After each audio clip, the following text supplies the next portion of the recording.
181वां सर्ग। मथुरा जाते जाते मार्ग भूल जाने से उनका गौरी वन में गमन था। वहां पर वृद्ध तपस्वी के साथ वार्तालाप का वर्णन।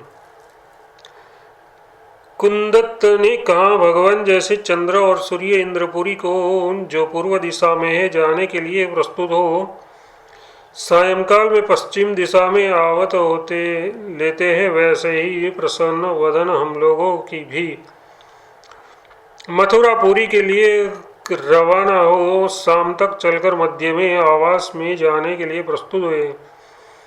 क्रम से अपने आवास स्थानों का वर्णन करते हैं। रोध नामक गांव में पहुंचकर आम के वनों की अधिकता वाले पर्वत पर विश्राम कर हम लोगों 2 दिन प्रसिद्ध सालिस नाम के नगर में सुखपूर्वक कर रहे हैं। दूसरे दिन मार्ग में प्रशस्त के वृत्तांतों की श्रवण से आनंद मग्न चित्त वाले हम लोगों ने अपना बहुत सा मार्ग लाधा। शीतल जल के झरनों को तथा ठंडी छाया वाले वन वृक्षों से पूर्ण नदी तट पर उगी हुई लताओं द्वारा वसाई गई पुष्प राशियों से सफेद तैर रही तरंगों के जनकार रूपी गायन से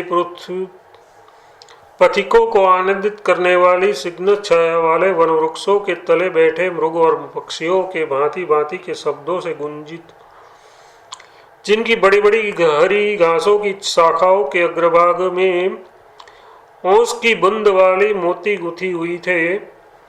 कहीं पर जंगल रूप, कहीं पर पर्वत प्राय, कहीं पर गांव नगर रूप, कहीं पर गर्त रूप और कहीं पर दलदल रूप पृथ्वी को तथा नाना नदियों, स्रोतों और सरोवर को पार कर उस दिन बर्फ से अत्यंत शीतल केले के घने वन में केले के पत्तों के बिस्तर पर लेटकर हम 2 लोगों ने रात बिताई।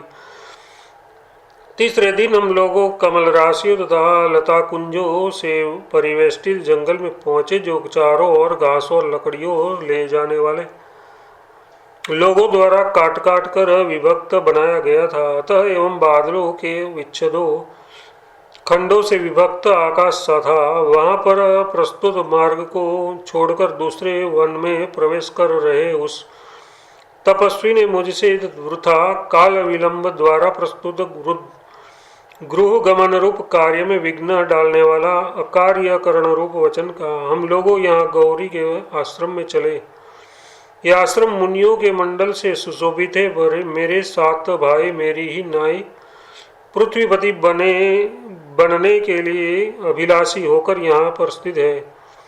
हम सब मिलकर ये 8 भाई हैं। पूर्व वर्णित सप्तद्वीपों के राज्य भोगों की इच्छा से उत्पन्न अनेक मनोरथों से युक्त होने से हम 8 भाई तपस्या के लिए एक संविन्न एक ही दृढ़ निश्चयवान हुए। इस कारण वे शेष 7 भाई भी अपने दृढ़ निश्चय का अवलंबन कर यहाँ गौरी कानन में तपस्या के लिए स्थित है। विविध तपस्याओं से उन्होंने अपने सब पाप काट डाले हैं। उन भाइयों के साथ आकर यहाँ गौरी आश्रम में पहले 6 महीने में रहा हूँ। इस कारण पहले मैंने जो देखा था वही ये गौरी कानन है। यहाँ पर पुष्प राशि से परिपूर्ण सुंदर वृक्षों की छाया में मृगछोने सोए रहते हैं। पर्णशालाओं के छप्परों के किनारे पर बैठे हुए तोते विविध शास्त्रों के सिद्धांतों का विस्तार से वर्णन करते हैं। इसलिए आओ सर्वविध मंगल के लिए ब्रह्मलोक सदस्य मुनि आश्रम में चले।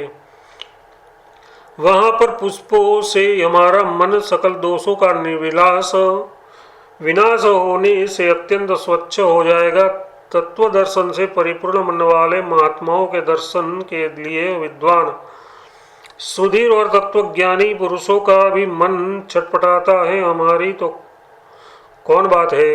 उक्त तपस्वी के ये कहने पर हम दोनों उन मुनि आश्रम में जब पहुंचे तो हमने उस महावन में आश्रम को प्रलय रूप से रूपवान यानी शून्य देखा। न वहाँ कोई वृक्ष देखा, न कोई कुटिया देखी, न कोई झाड़ी देखी, न कोई मनुष्य देखा, न कोई मुनि देखा, न कोई बच्चा देखा। न वेदी देखी और न कोई ब्राह्मण देखा। इनके अतिरिक्त और भी वहाँ कुछ न था। वह असीम जंगल केवल अत्यंत शून्य ही था। चारों ओर सूर्य के ताप से संतप्त वह भूमि में स्थित आकाश सा लगता था। इसके पश्चात उस तपस्वी के हाय ये क्या अनर्थ हो गया। एक कहने पर हम लोगों ने चिरकाल तक भटक कर एक जगह एक वृक्ष देखा। उस शीतल वृक्ष की छवि आकर्षण थी। छाया अति घन थी। वह जलपूर्ण मेघ के समान गहरी हरियाली लिए काला था। उसके नीचे एक बूढ़ा तपस्वी तो समाधि लगाए बैठा था। हम दोनों उस मुनि के आगे छाया में हरी घास से आच्छादित भूमि पर बैठ गए। तब जब चिरकाल तक प्रतिज्ञा करने पर भी वह तपस्वी मुनि ध्यान से निवृत्त नहीं हुआ, तब चिरकाल की प्रतीक्षा से उत्पन्न उद्वेगवश अपने चंचल स्वभाव से मैंने, हे मुनि ध्यान से जागिए, ये वचन जोर से कहा। मेरे उच्च स्वर से मुनि ध्यान से जाग गए और सिंह के समान मेघध्वनि से जंभाए लेकर उन्होंने कहा, हे साधु आप लोग कौन है? ये गौरी आश्रम कहाँ गया? मुझे यहाँ शून्य वन में कौन लाया और ये कौन काल युग है? उस वृक्ष तपस्वी के ये कहने पर मैंने भी कहा, भगवान ये सब हम कुछ नहीं जानते, इसलिए आप ही जाने। आप सर्वज्ञ होते हुए योग बल से ये सब स्वयं क्यों नहीं जान लेते? ये सुनकर वह भगवान तपस्वी फिर ध्यान में मग्न हो गए। समाधि द्वारा उन्होंने हमारा अपना सारा वृत्तांत जान लिया। एक मुहूर्त में ध्यान से जाकर मुनि ने कहा, कार्यज्ञ आर्यो आप लोग आश्चर्यभूत इस वृत्तांत को सुने। ये साधु लोग मेरा आवासभूत सुंदरता के कारण इस कानन देवी की चोटी सा जो ये कदम्ब वृक्ष रूपी बच्चा आप लोगों को दिखाई देता है, यहाँ किसी विशेष कारण से भगवती पार्वती जी सरस्वती बनकर सकल ऋतुओं से सेवित हो 10 वर्ष रही। उनके यहाँ रहने के कारण यहाँ विशाल निबिड़ जंगल हो गया। ये पुष्प प्रधान ऋतुओं से विभूषित ये वन गौरीवन के नाम से विख्यात हुआ। ये सज्जनों यहाँ पर भ्रमरियों के मनमोहित गीत विलासों से कोयल चंचल रहते थे। फूलों की वर्षा करने वाले मेघ सदस वृक्षों से आकाश और रूपी चंद्रमे में सैकड़ों चंद्रमा स्थित थे और कमल के पराग कणों से दिगंतराल व्याप्त रहते थे, जो मंदार और कुंद के मकरंदों से पुष्परसों दिशाओं को सदा गुच्छित करता था।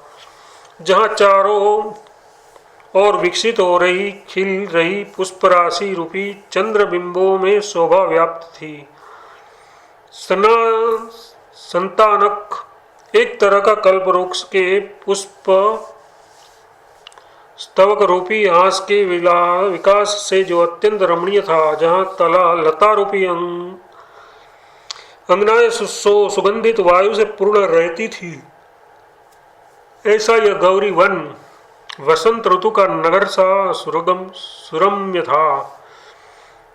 इसके भंवरों का गाना अपूर्व था। ये गुंजार कर रही भंवरियों से व्याप्त पुष्प राशि के मंडपों से पूर्ण था। चंद्र किरण राशि के समान चारों ओर से कोमल फूल रूपी ज्वलों में देवांगनाएं और सिद्धांगनाएं यहाँ झुला कर जलती थी। इस वन का प्रत्येक भाग हरित हंस, तोते, कोकिल, चक्रवाक, सारस और गौरैये के झुंडों से भरा रहता था। भौरे, पैरुंड, गोरिया, तितिर, राठा, मयूर, बगुला आदि द्वारा की गई विविध क्रीड़ाओं से रमणीय था। यहाँ पर कदम्ब वृक्ष तल निवासिनी श्री सरस्वती जी देवी जी के चरण कमलों में गंधर्व, यक्ष, देवता और सिद्ध अपने मुकुटों को रगड़ते थे, प्रणाम करते थे। ये वन सुंदर वायु का आवास था। अतएव इसके सुवर्ण के समान रमणीय चंपकों से सितारों और मेघों ने सुगंध ग्रहण की मंद वायु से अपने स्थान से हटने वाले पल्लवों से युक्त छोटी छोटी नवीन लताओं के विस्तारों से छिपे हुए निकुंजों में सूर्य की रश्मियों के न पहुंचने के कारण ये वन खूब ठंडा रहता था। कदम्ब, कनेर, नारियल, ताड़ और तमाल के वृक्षों की अपने इसमें इतनी अधिकता थी कि उनके फूलों के किरणों से ये सारा वन पीला रहता था। इसमें रक्त कमलों से मिले हुए कुई और कमलों से पूर्ण तालाब में हंस, चकोर आदि जलचर पक्षियों के झुंडों के साथ अपनी मस्त चाल से चलते थे तथा तालीस, गुलगुल, चंदन, निम्ब आदि वृक्षों के अंदर विहार रहने वाली बड़ी विचित्र सर्व अभिलाषा पूर्ण करने वाली शक्ति थी। इस प्रकार के उत्तम वन में भगवान शंकर जी की अर्धांगिनी जगदम्बा भगवती गौरी किसी कारण से भगवान श्री शिव जी के मस्तक पर विराजमान शशिकला सी मनोहर प्रसन्न चंद्रबिंब वंदना कदम्ब सरस्वती बनकर चिरकाल तक रही। उनका रहना ही इस वन की अलौकिक संपदाओं का कारण था। 181वां सर्ग समाप्त।